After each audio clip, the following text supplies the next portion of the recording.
Bajari. Today lecture will be on a third lecture on the general management of the fracture. General management of fracture.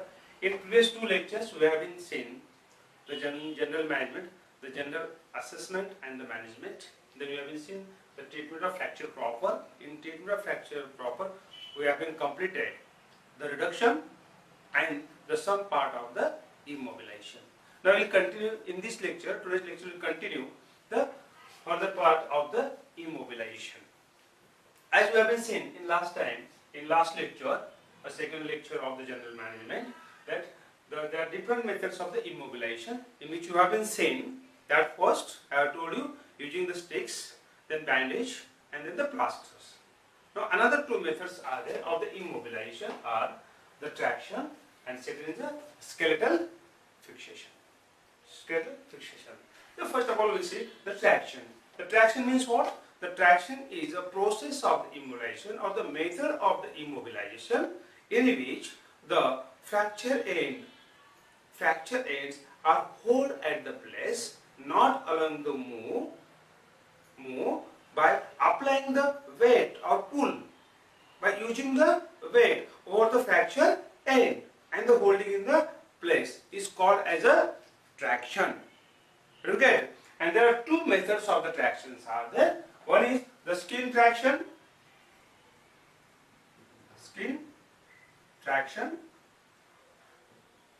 and second one is the skeletal traction. Skeletal traction.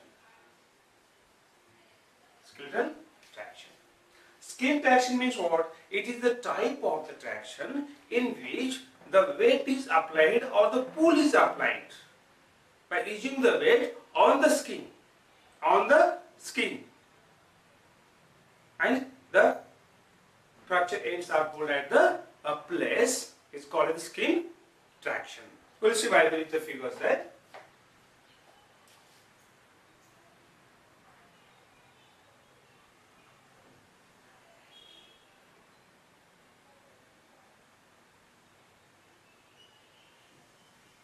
This is the bone.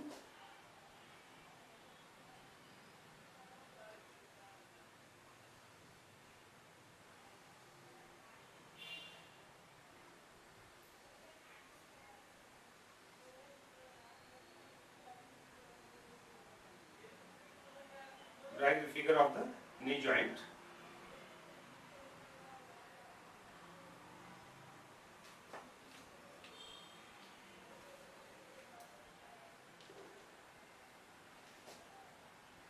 This is the skin.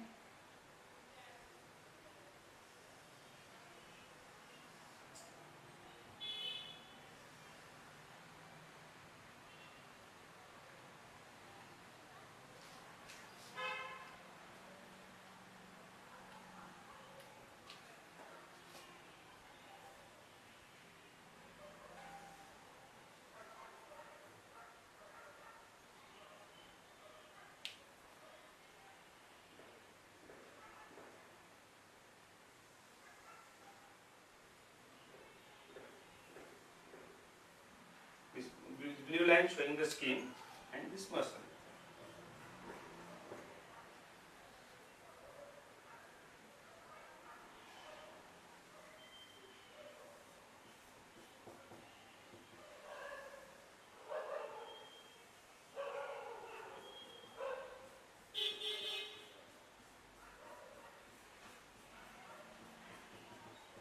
In skin traction, what happens?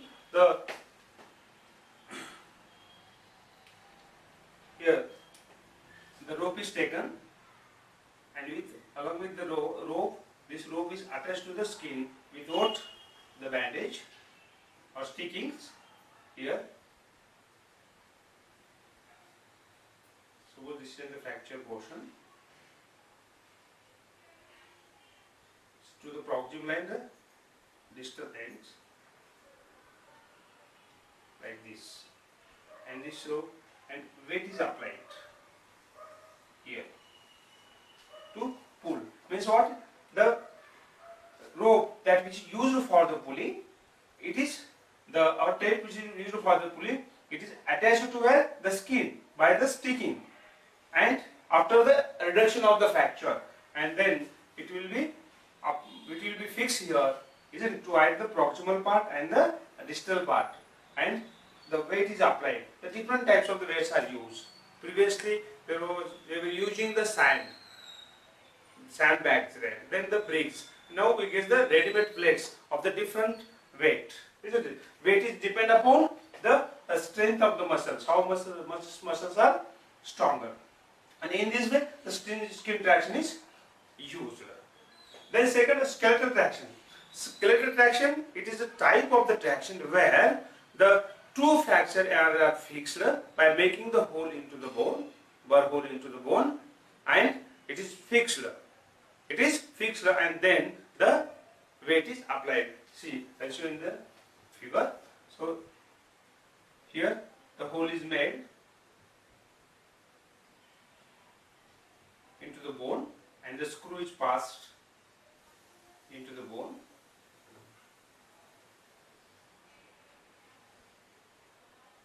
One into the what? The proximal fracture end, and another into the distal fracture end.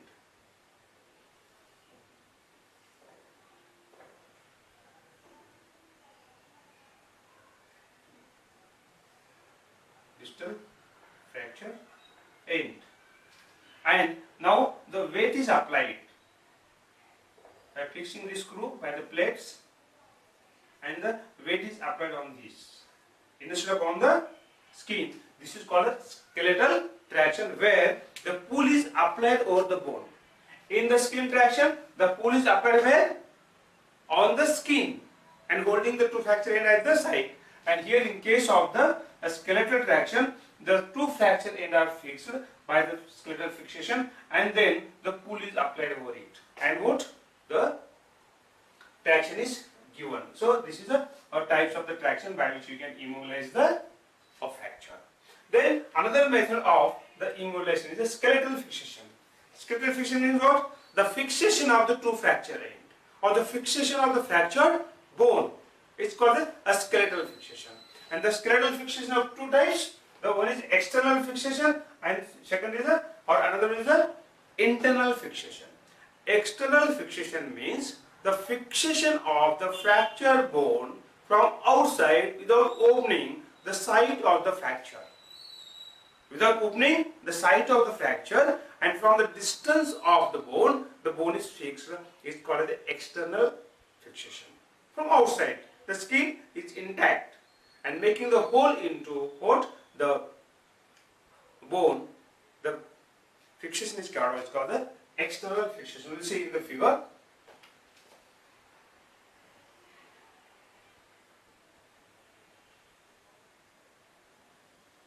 Suppose this is in the bone.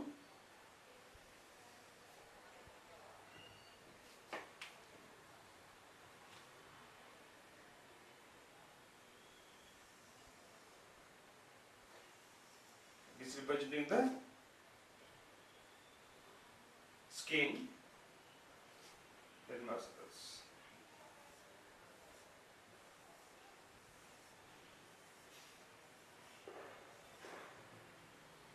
If suppose this bone gets a fracture right here,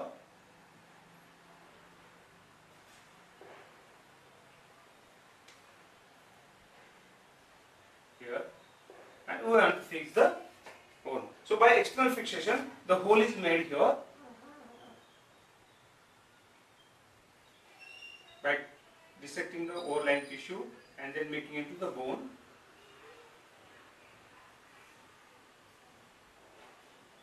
One to the proximal fracture end, and another is into the distal fracture end.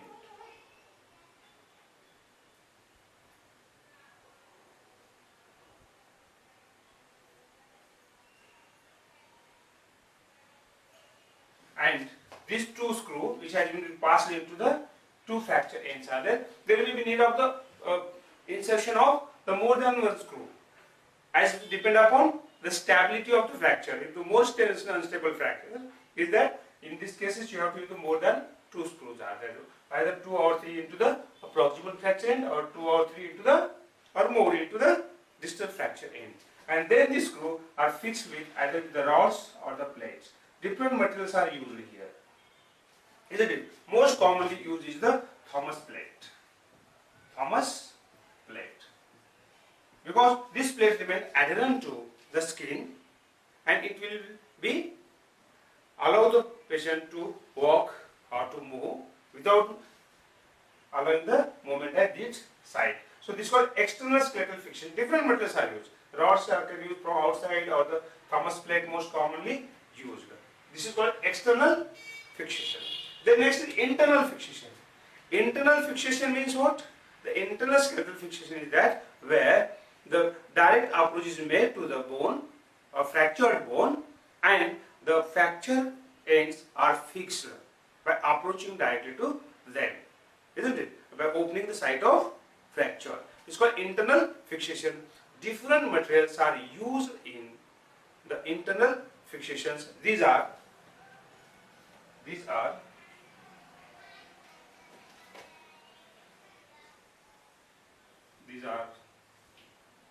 various materials are used.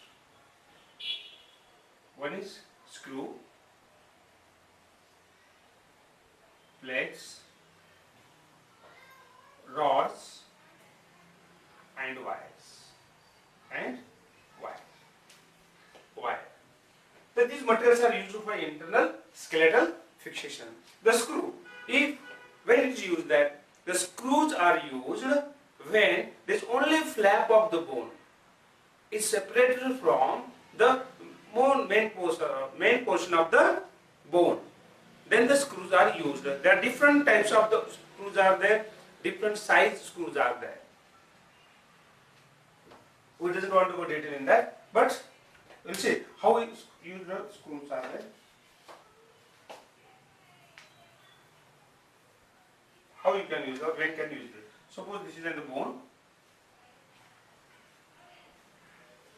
Suppose the flap of the bone is separated from the main part of the bone. In these cases, you can use or we have to use the screws, and the screws are passed where? Into the fractured bone by making the hole into the bone.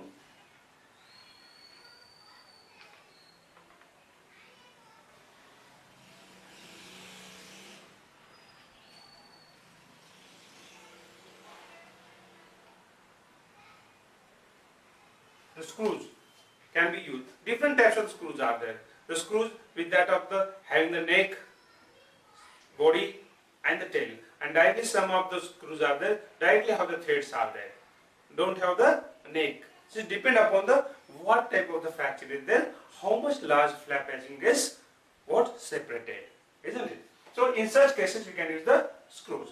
Plates, as usually you can use the plates in case of the fracture where you require the firm or rigid immobilization. In case of the unstable or fracture, you can use a Thomas plate, isn't it? And here, what difference between the external and internal fixation? In internal fixation, by opening the site of the wound, like this,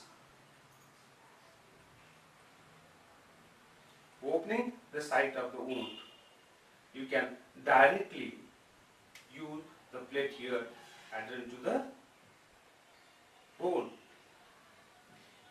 Instead of plate, you can use the rods also. Different types of the rods are available. It depends upon the type of the fracture. We'll see along with the particular fracture. Now we are seeing in general one that. So internal fixation is carried out here. Instead of this plate, you can use the rod also there. But rod will be somewhat away from the, or there will be gap in between rod and bone will be there. But this plate will be the more adherent to the bone, that which will provide the what? A rigid immobilization. Isn't it? So rods are used. Plates and the rods are the used. Then the wire. Wire also used for what? The internal fixation, for providing the immobilization. Now when does the wires are used? Wires are used in case of the compound fracture. Compound fracture, as you have seen in compound fracture, the fracture end or bone gets broken into the number of fragments. Now it is difficult to what? To hold with either plates or rods or even with the screw. If you try to use the screw, if the screw is passed into or try to make the hole into this fragment, this may get broken or break down, isn't it? And it's very difficult to hold the plates and the rods are there. In such cases, we have to use what? Or we have to use a wire, isn't it? To wind around the fragments of the bone. All the fragments have to be brought together by reduction method or by the reduction, and after the reduction, the properly wiring should be done around the bone. Suppose, for example, this is the bone which has been broken into the number of fragments. Number of fragments. So these fragments can be only immobilized by what? Using the wire, winding the wire around it, like this. Isn't it? By taking the particular fracture of the patella, I will explain properly the use of the wire, how the wire is used, and this can be held at the place. So these are the methods of the immobilization in short, in brief. In brief, these methods particularly say along with the particular fracture. You understood? So thus, the another methods of immobilization are the traction and the skeletal fixation. Traction is the two types: skin traction and the skeletal traction, as shown in the figure, and the skeletal fixation. Say skeletal fixation is two types: external and internal fixation. In internal fixation, you have to use or you can use the different materials for the skeletal fixation, as the screws, blades, rods, or the wires. You understood? So thus, this is the immobilization. Now, third part of the fracture proper, medicinal treatment. Medicinal treatment. The medical treatment includes number one, the analgesics and anti-inflammatory. Anti-inflammatory. Because in most of the fracture, there is more pain and the inflammation set up due to injury. So that's why we have to use the what? The analgesic and the anti-inflammatory. Second, the antibiotics. Antibiotics if needed. If needed means what? If there is an open wound fracture, in case of that, you have to use the antibiotics as a preventive to prevent the infection. Because we have been seen, in a complication of the fracture, the infection is one of the common complications in the fracture.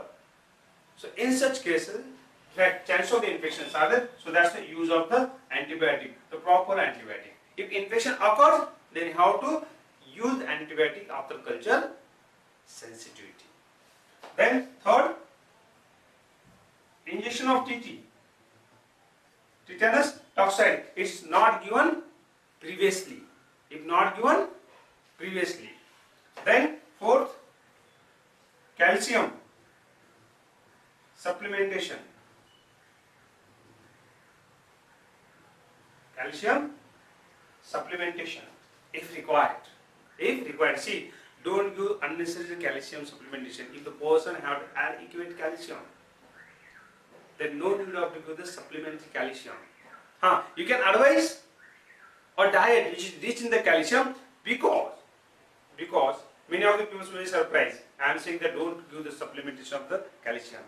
If a person is healthy, in which there is a what? Traumatic fracture is there, his assimilation is proper, metabolism is proper, then you can advise only the diet rich in the calcium, because the calcium will be taken naturally, and it is always the better that you have to use the calcium naturally or take the calcium naturally instead of the supplementation. In the persons in whom there is a deficiency of the calcium, or person who is taking the calcium deficient diet, in them you can do the supplementation of the calcium. Remember, unnecessarily don't use the calcium. If furthermore, if patient have the deficiency of the vitamin, you can give the supplementation of the vitamin. If the person have the protein deficiency, you can give the protein supplementation as per the case is there. So this is the medicinal treatment for the case of the fracture. You can say the protein supplementation if required. Protein supplementation if required. Don't give unnecessary. If required. If required. Similarly, vitamin supplementation. So this is a medicinal treatment. Now rehabilitation. The last part of the general management of the fracture is what? Rehabilitation.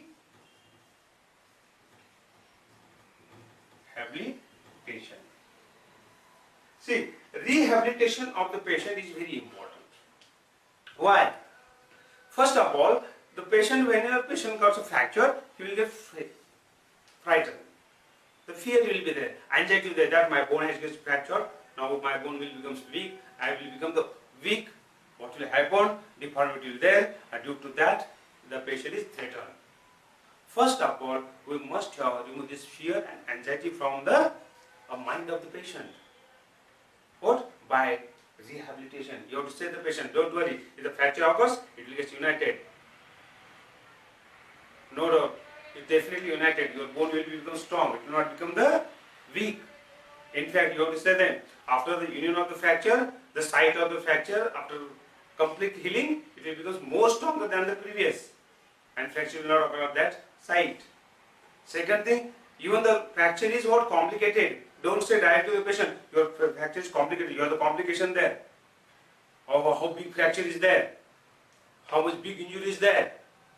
Where patient is already threatened, already fear, again he will be develop more fear and fright and patient may go into the shock. Give assurance to the patient. Give confidence to the patient that nothing will happen, that fracture occurs, fracture will heal, we can treat it and it will be healed properly and your bone will become strong as usual as it was previous to fracture. Second thing, if any process are needed, more process are needed for the, or very intrinsic process needed for the what? Advanced process needed for the treatment of the fracture, like what? Amputation of the leg, isn't it? Major operation, don't tell patient directly that your leg has to be cut down, ampute. Or after surgery also, don't say your leg has been amputated, your part is amputated. You have to slowly what? Tell to the patient that how big was the accident. You are lucky that you have been served from that accident. Nothing happened with your life, isn't it? You are very fortunate. Then say there was little bit fracture, there was infections, you have been gone through the little surgery, it was necessary, and then tell slowly, so what surgery you have been done, isn't it? Because if you say directly to the patient that your leg is amputated, the patient will go into the shock. Further with the rehabilitation, you must advise the patient to what? The muscular exercise after the discontinuation of the immobilization, or even during the immobilization. So what necessary movements have to be performed, exercise have to be performed. Proper exercise should be advised, because what happens after even union of the fracture, there will be development of the deformity. Development due to immobilization, either stiffness, contracture, but a number of the problems will there. You have to advise the exercise. Even in some cases, you may advise the physiotherapy. Isn't it? Send the patient to the physiotherapist. If you have the knowledge of physiotherapy, you can give, and if you don't have, you can refer the patient to the physiotherapist.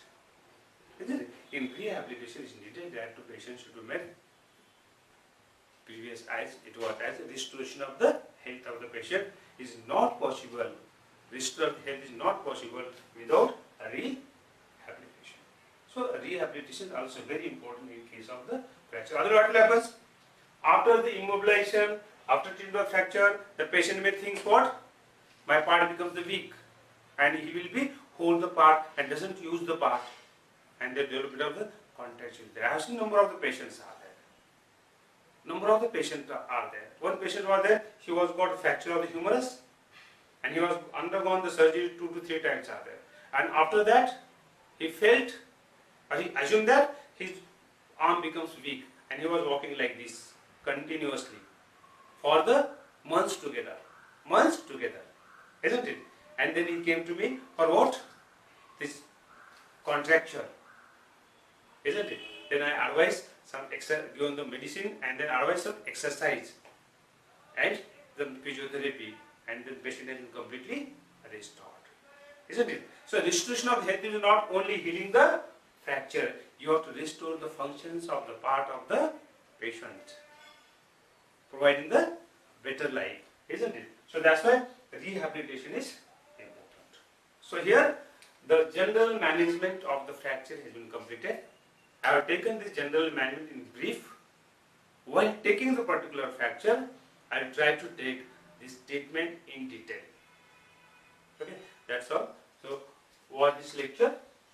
In further lecture, we'll see the new topics.